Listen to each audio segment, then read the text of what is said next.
Last time,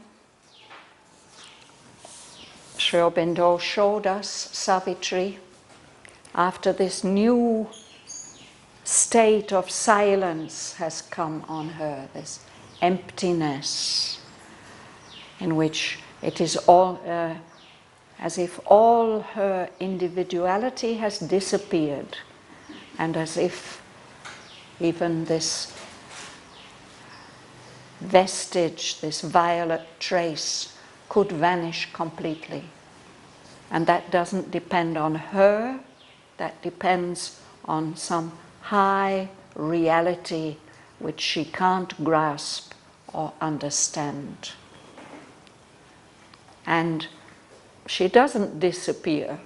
It's as if there's a waiting time in which many possibilities are seen.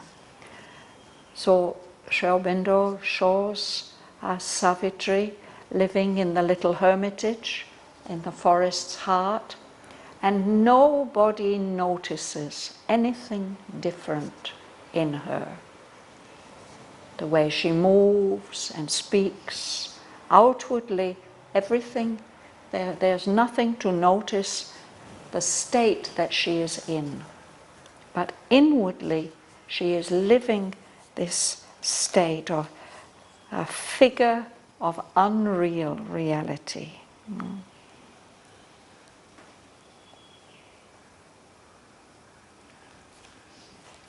Very strange state of complete peace, passivity, emptiness. So I'm going to read on from there.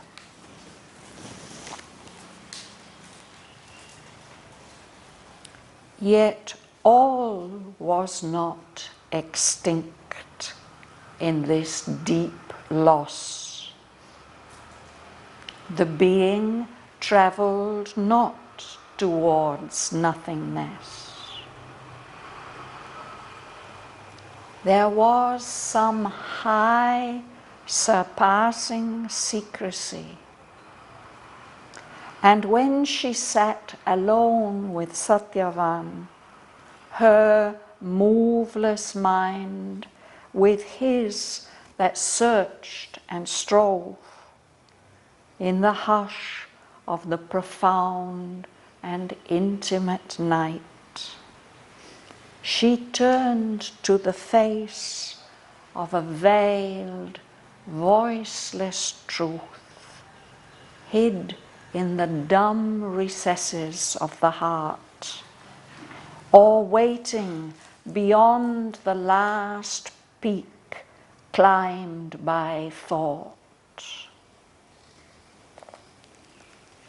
Unseen itself, it sees the struggling world and prompts our quest, but cares not to be found.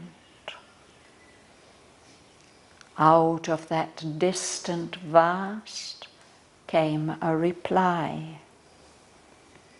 Something unknown, unreached, inscrutable, sent down the messages of its bodiless light, cast lightning flashes of a thought not ours, crossing the immobile silence of her mind. In its might of irresponsible sovereignty, it seized on speech to give those flamings shape, made beat the heart of wisdom in a word, and spoke immortal things through mortal lips. Or, listening to the sages of the woods, in question and in answer, broke from her high, strange revealings, impossible to men. Something or someone secret and remote took hold of her body for his mystic use. Her mouth was seized to channel ineffable truths, knowledge unthinkable found an utterance. Astonished by a new enlightenment, invaded by a streak of the Absolute, they marveled at her, for she seemed to know what they had only glimpsed at times afar. These thoughts were formed not in her listening brain. Her vacant heart was like a stringless harp. Impassive, the body claimed not its own voice, but let the luminous greatness through it pass. A dual power at being's occult poles still acted, nameless and invisible. Her divine emptiness was their instrument. Inconscient nature dealt with the world it had made, and using still the body's instruments, slipped through the conscious void she had become. The superconscient mystery through that void missioned its words to touch the thoughts of men.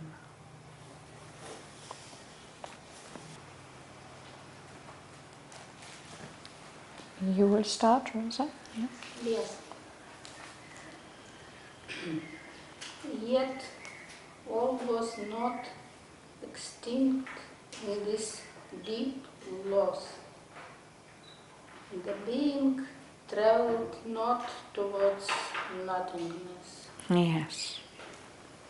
So he has been describing a state in which Savitri seems to have lost everything, everything that we would identify as a person in her consciousness. The body is still there, the body is still functioning, nobody notices any difference. But in the consciousness, she feels as if everything has been taken away so that only the body is left. You know? And she has a feeling that the individual will die and then the universe will disappear, at least for her. You know? And once the individual has gone, once the universal has gone, then even the transcendent will also be gone, or it will be something almost unreal. And yet, not everything was extinct in that deep loss. So, everything seems to have gone away, been taken away. But he says not everything was extinct. She has this sense of everything being taken away, but the being traveled not towards nothingness.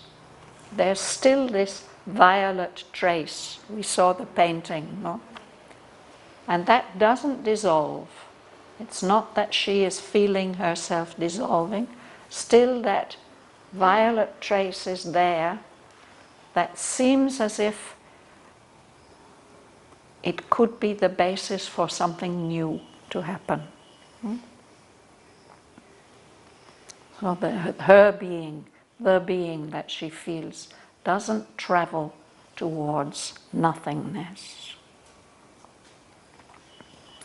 Martin? There was some high surpassing secrecy, and when she sat alone with Shraddhavan, her moveless mind with his that searched and strove, in the hush of the profound and intimate night, she turned to the face of a veiled, voiceless truth, hid in the dumb recesses of the heart, awaiting beyond the last peak climbed by thought.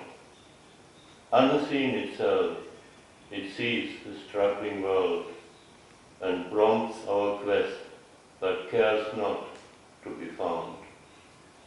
Out of that distant vast came a reply. So she feels that something still exists, has not become extinct. It is a high secrecy, something that keeps itself hidden, that remains secret. And it's very high, it's surpassing, it's going beyond everything else. So in the night, when she is sitting alone with Shraddhavan, her mind doesn't move. Her mind is moveless, unmoving. But he is still like us, searching and striving. His mind is turning in the hush, in the silence of the profound and intimate night. Sometimes in the night when everything falls silent, there's a sense of something very, very deep and very, very close. Somebody who is intimate with you, is very close to you. Or you may have very intimate feelings which you don't want to share with anybody else. No? So at that time, in the silence, Savitri turns her awareness to the face. It's as if it has a face, and yet that face is veiled. It is a truth with a capital T that is voiceless. It does not express itself. Either that truth is hidden in the dumb recesses of the heart. A recess, it's a small, like a cave or a space of a bigger space. So it's as if our heart, if we look deep into it, there may be secret places, these dumb, silent recesses, these secret places in the heart. Or she may not feel that truth there deep in the heart. She may feel it waiting beyond the last peak, as if there's a high mountain. Thought in its different levels can become higher and higher and higher, but beyond wherever thought can go, there's this secrecy waiting. That secrecy is unseen itself. We can't see it. But it sees. It sees everything that goes on in our struggling world. And it is encouraging us to seek it and to seek progress and to seek development. No? But although it encourages us to seek, it does not want to be found. It doesn't care to be found. It chooses not to be found. But when she turns towards that vast truth, that high surpassing secrecy, out of that distant vast came a reply. She feels a response. When I read these words, I think of Sri Aurobindo's Gayatri mantra. We listen to it sometimes, no? Om Tat Savitur Varam Rupam Jyoti Parasya Dhimahi Yanna Satyena Dipayet. Let us meditate on that highest form of the sun, or Sri Aurobindo says most auspicious or best form of the sun, the light of the Supreme. That's the most auspicious form of the sun. There are many forms that the sun takes. Our physical sun, that is the source of all material energy and movement in our solar system, is the physical form, but there are other forms of that sun. But the best form, the highest form, if we meditate on that, it will illumine us with the truth. So to me it is as if she is meditating on that light of the Supreme, which will illumine with the truth. No? And something, she can't see that light of the Supreme, it keeps itself hidden, but she feels that it is there, and a reply comes to her from there when she turns towards it. Let us meditate on that supreme form of the sun of consciousness, no? The sun of consciousness force, its supreme form.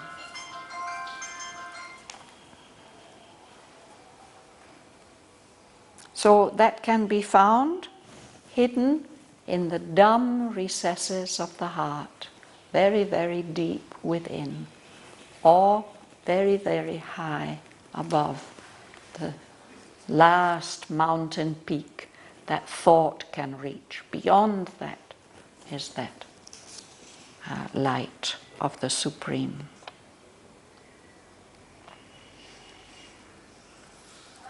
Would you read, Mi Hong?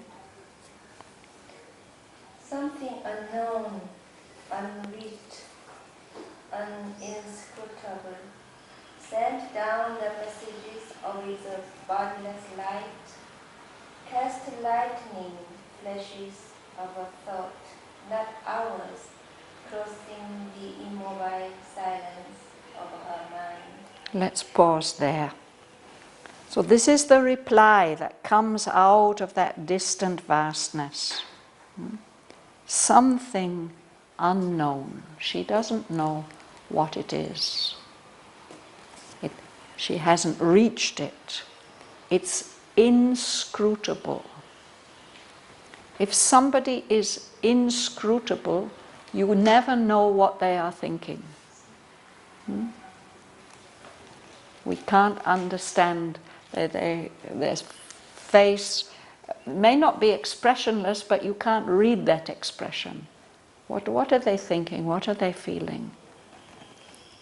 So something that's inscrutable, it is puzzling and mysterious to us. So this something can't be read. But it does, in reply to Savitri's turning towards it, it does send down the messages of its bodiless light. That light has no form. It sends down lightning flashes, just like when there's a storm, flashes of lightning, of a thought which is not like our human thought. No?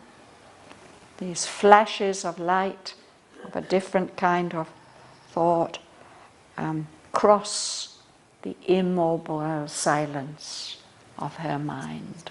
Flashes of illumination, of revealing experience. Ganga Lakshmi.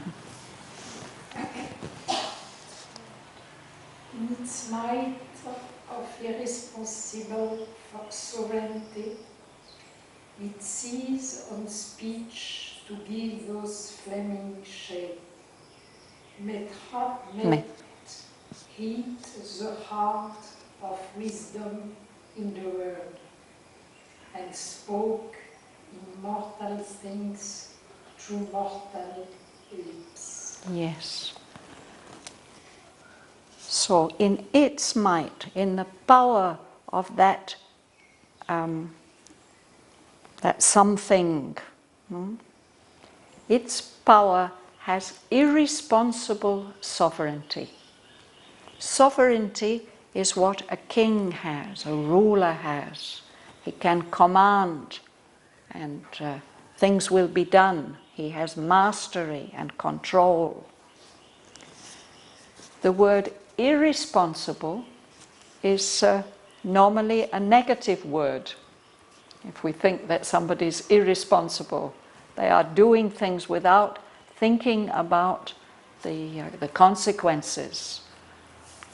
They are not taking responsibility for their own actions. Here, I think Aurobindo uses it to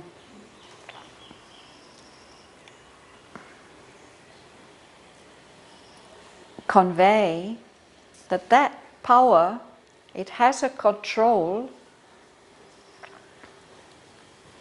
It doesn't need to think about the consequences. It is a truth. It can just do things spontaneously, irresponsibly, with irresponsible sovereignty. And that power seizes hold on speech. It makes Savitri speak. It makes her say things to give a form to those lights which it sends down, those flashes of lightning. It can make a single word living with the heart of wisdom. Something that she says, a simple statement, seems to vibrate with the power of wisdom. Not because of Savitri, but because of that power which speaks through her, which makes her speak immortal things through mortal lips. She uses her human lips, her human mouth, but she's saying things which are immortal and beyond the grasp of human beings.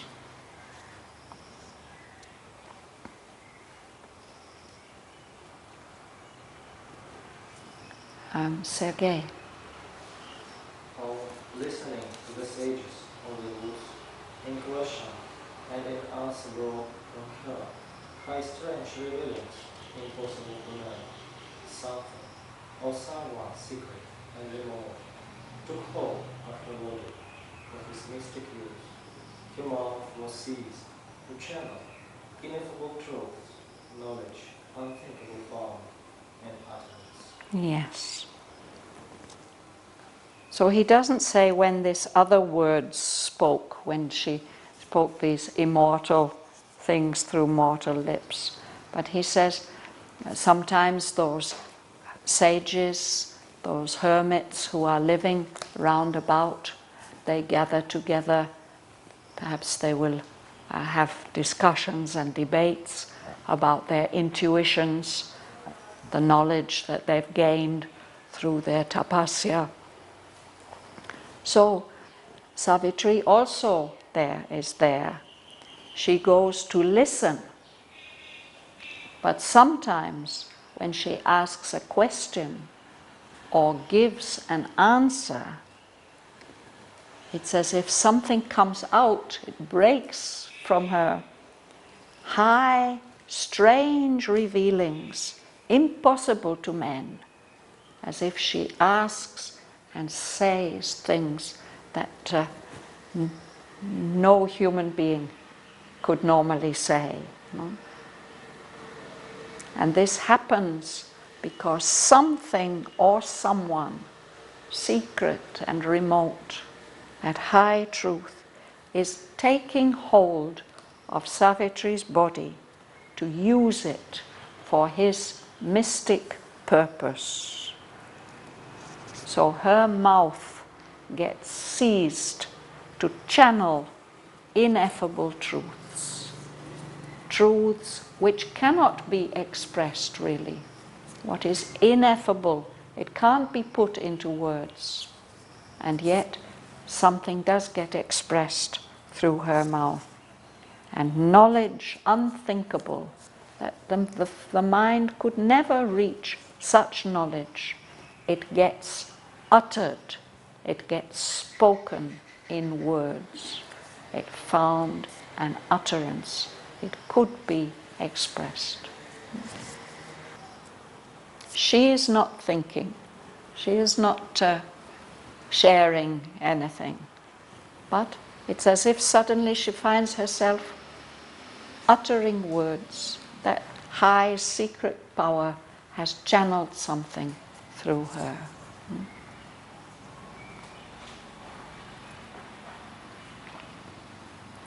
Yes, Sergei?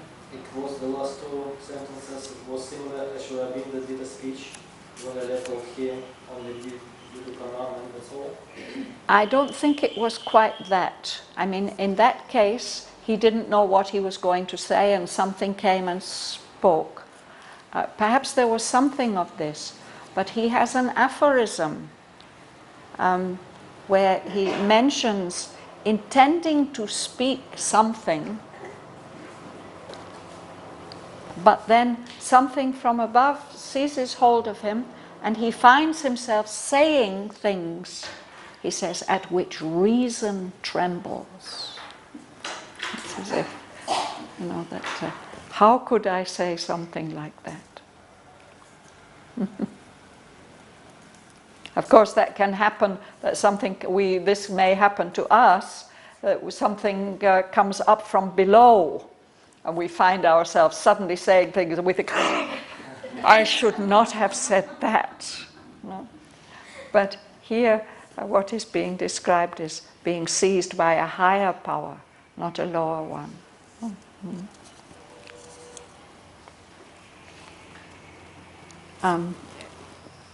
Lady sitting behind Sergei, what is your name, please? Would you like to read? Yeah. Astonished by a new enlightenment, invaded by a streak of the Absolute, they marveled at her, for she seemed to know what they had only glimpsed at times afar. Thank you. So I think this refers to the sages of the woods. They are all gathered there. There's this simple young housewife sitting and listening, but when she speaks in this way, when these words come out through her, those sages, they are astonished at a new enlightenment. They see things and understand things in a new way. No? They feel that they've been invaded by a streak of the Absolute, like a flash of lightning from some absolute truth. So then they marvel. They are very, very surprised and astonished at her, that how can she know things that they have only glimpsed, sometimes at a great distance. They feel that the things she is expressing are full of light and full of truth, and they reveal things that they've had faint glimpses of at a distance, sometimes, rarely. Afar means far away, at a distance. Dhanalakshmi. These thoughts were formed not in her listening mode. Her vacant heart was like a stringless harp, impassive the body climbed, not its own voice, but let the luminous greatness through it pass. Yes, so this is again emphasizing that this is, Savitri is not identifying herself with the body, with the words, no? These thoughts which get expressed, they haven't formed in her brain. Her brain is only listening and hearing them. No? And her heart is empty of all feeling and emotion. He says it is like a stringless harp, as if the heart is a musical instrument which has strings which can be played. And traditionally we speak of the heart strings being cut when all our attachments, our feelings are dissolved. No? So her heart is like a harp which has no string, no music can be played on that. It is absolutely silent. No? And the body doesn't feel identified. The body is impassive. It doesn't react.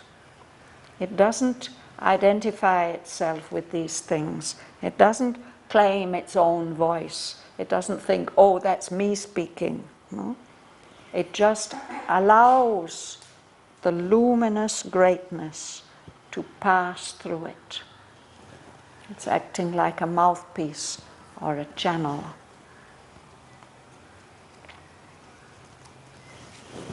At the back, sir, you will read. A dual power at being appeared who still acted a nameless and invisible. Next line. As divine emptiness was there the instrument. Yes, now there we'll stop at the full stop. So a dual power.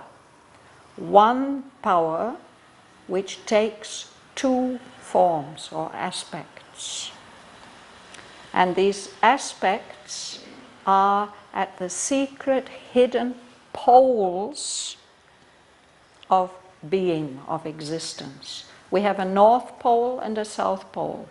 They are opposite, no? They are mark the opposite ends of the earth. So in a similar way, at opposite ends of existence, there's a dual power acting. One aspect of it at one pole, and another aspect of it at another pole. So that dual power is still active, although it is nameless. She can't put any label on it, and it is invisible. Her divine emptiness was their instrument, the instrument for those two aspects of that nameless, invisible power. And in the next sentence, he's going to tell us what those two aspects are. Would you read, please, Mum? Inconstant nature believed with the world is had made, and using still the body instruments, slipped through the conscious voice she had become. The superconstant mystery through that word, mission in word to touch the thought of man. Yes, thank you. We'll stop at the full stop. So, this dual power, one aspect is inconscient nature. All this nature that we feel is not conscious, it's just acting mechanically. Inconscient nature, just this power, this aspect of that one power, goes on dealing with this world that it had made. It goes on using the body's instruments, the eyes, the ears, the brain, the limbs, all the different parts of the bodies. And this power slips through this conscious void, this emptiness that Savitri has become. So slipping through her emptiness, it makes the body act and speak and do what needs to be done. At the other end, there's the superconscient mystery. Inconscient is below our awareness. What is superconscient is so high that we can't grasp it. There's a great mystery. And through that same emptiness, that emptiness which Savitri has become, that superconscient mystery missioned its word. When you mission something, you send it out to do a work. Usually it's somebody. No? But here it missions its word. It's sending its word, its speech through her. And through her speech, it touches the thoughts of men, of those people who hear her. So this is the dual power. It's one power. It expresses itself as inconscient nature, but its true nature is as a superconscient mystery. And both those aspects are working through this passive emptiness that Savitri has become. Nature is making her body deal with the world around so that nobody notices anything different about her behavior. And then these strange high revealings that suddenly come out, that get expressed through her, they're coming from the superconscient mystery.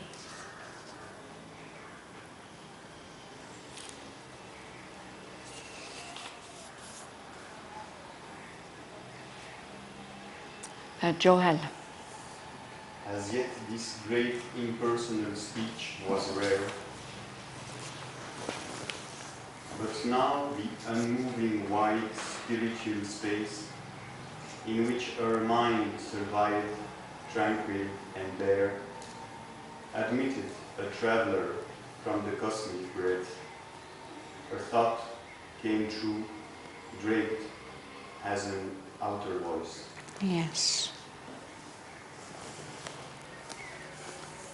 So, this great impersonal speech, when something is spoken through Savitri without any personal participation from her, this happens only rarely, not often. But now there's a new development. This wide, unmoving spiritual space, this still emptiness, this silence, in which her mind, her conscious mind, is still surviving, completely quiet, completely bare, with no feature, no expression. This emptiness admitted, allowed to enter a traveler from the cosmic breadths, from the vast universal spaces. Some thought came. You remember before, thoughts were coming like that. And she had put this will for silence, and then as if they were ships approaching a port and suddenly meeting a bar, they would sink in the sea until her mind became completely silent. So now this is the first time that since that complete silence fell on her mind, that something has entered into her being. This thought came through, draped as an outer voice. It takes the appearance, or it's appearing disguised as a voice coming from outside, as if she is hearing it. Today we will not find out more about that voice. Aurobindo will tell us what it says and what its effect is in the next section, which we'll read next week. But now he tells how it comes to her. You will read? It called not for the witness of the mind. It spoke not to the hushed receiving heart.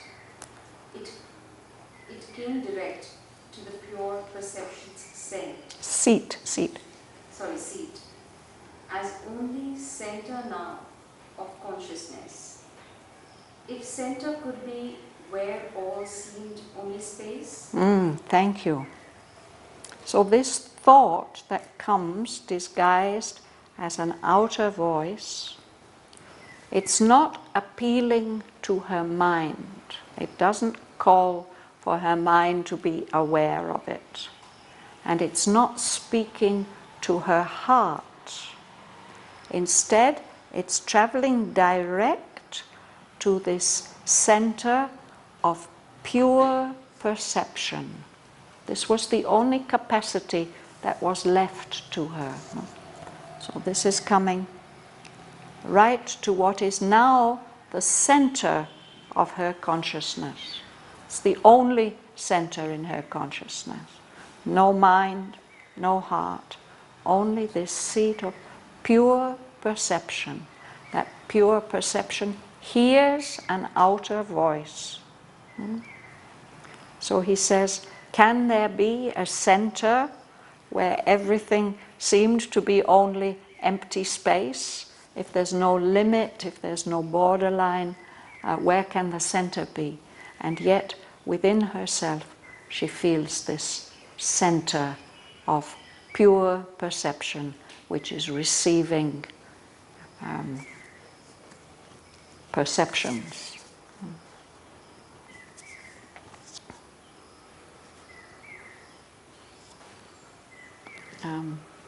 Would you read, please? No more shutting by bodies, walls and gates, but feeling the circle without circumference, already now surpassed of cosmic bonds, and more spread into infinity. Yes, let's pause there. So he's saying, how can she have a center? And yet there seems to be this a center, at least, of this space, which is within her consciousness. And now that consciousness that is not shut inside the body's walls and gates, her being is spread out. It's like a circle with no circumference, with no limit.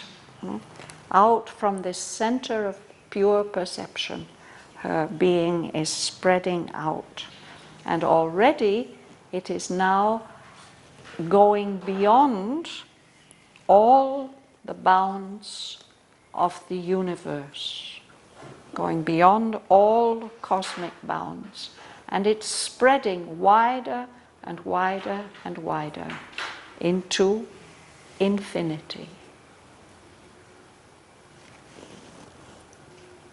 Venkat.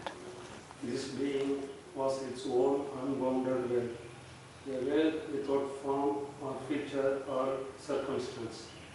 It had no ground, no wall, no roof of thought, yet saw itself and looked on all around, in a silence, motionless and illimitable. Yes. So now Savitri's being, this being, was its own world without any boundary or limit. It's a world with no forms, no features or qualities, no circumstances, no happenings or events. It has no ground, there's no base to it, there's no wall, there's no roof of thought. and yet it's aware of itself and of everything around it in a silence motionless and illimitable.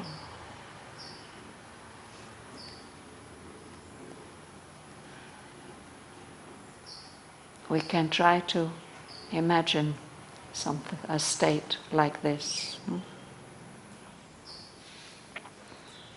Ellen.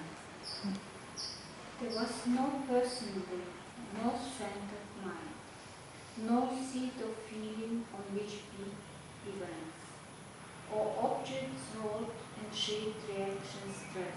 Yes.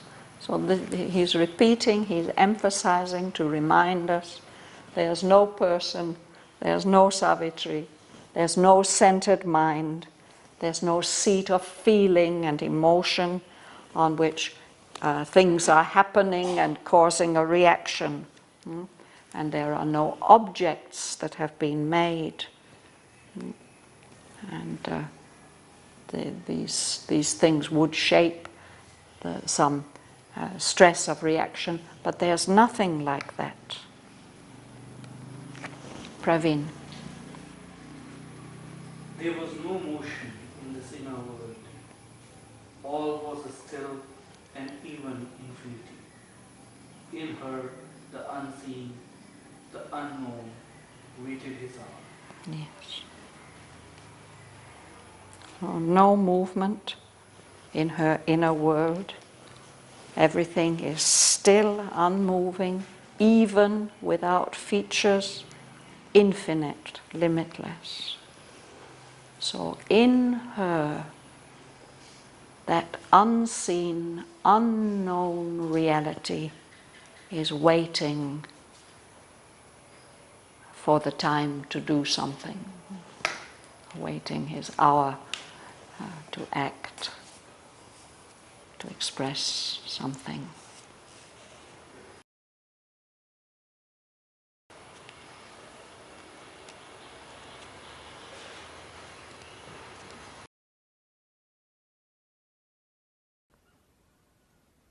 Yet all was not extinct in this deep loss. The being travelled not towards nothingness.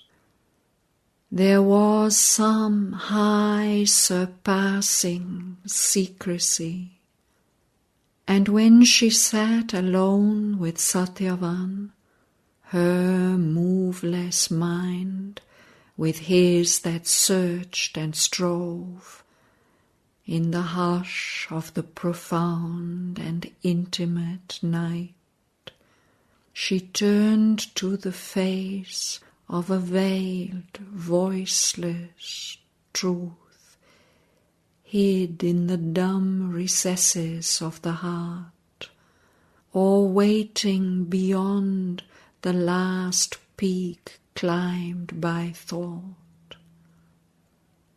Unseen itself, it sees the struggling world and prompts our quest, but cares not to be found. Out of that distant vast came a reply. Something unknown, unreached, inscrutable, sent down the messages of its bodiless light, cast lightning flashes of a thought not ours, crossing the immobile silence of her mind. In its might of irresponsible sovereignty, it seized on speech to give those flamings shape, made beat the heart of wisdom in a word, and spoke immortal things through mortal lips. Or, listening to the sages of the woods, in question and in answer broke from her high, strange revealings impossible to men. Something or someone secret and remote took hold of her body for his mystic use.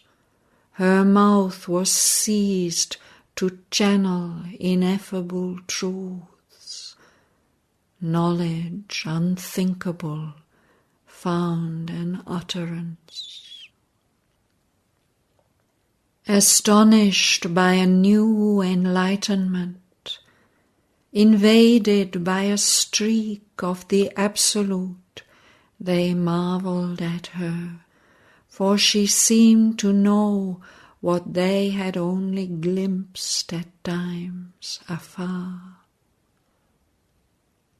These thoughts were formed not in her listening brain. Her vacant heart was like a stringless harp.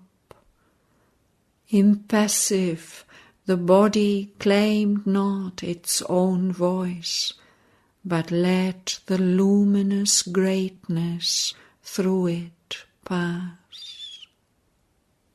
A dual power at being's occult poles still acted, nameless and invisible. Her divine emptiness was their instrument. Inconscient nature dealt with the world it had made, and using still the body's instruments, slipped through the conscious void she had become. The superconscient mystery through that void missioned its word to touch the thoughts of men. As yet, this great impersonal speech was rare. But now the unmoving, wide spiritual space in which her mind survived, tranquil and bare, admitted a traveller from the cosmic breadths. A thought came through, draped as an outer voice. It called not for the witness of the mind. It spoke not to the hushed receiving heart. It came direct to the pure perception's seat, an only centre now of consciousness, if centre could be where all seemed only space. No more shut in by body's walls and gates. Her being, a circle without circumference, already now surpassed all cosmic bounds, and more spread into infinity. This being was its own unbounded world, a world without form or feature or circumstance. It had no ground, no wall, no roof of thought, yet saw itself and looked on all around in a silence motionless and illimitable. There was no person there, no centered mind, no seat of feeling on which beat events, or objects wrought and shaped reactions, stress. There was no motion in this inner world. All was a still and even infinity.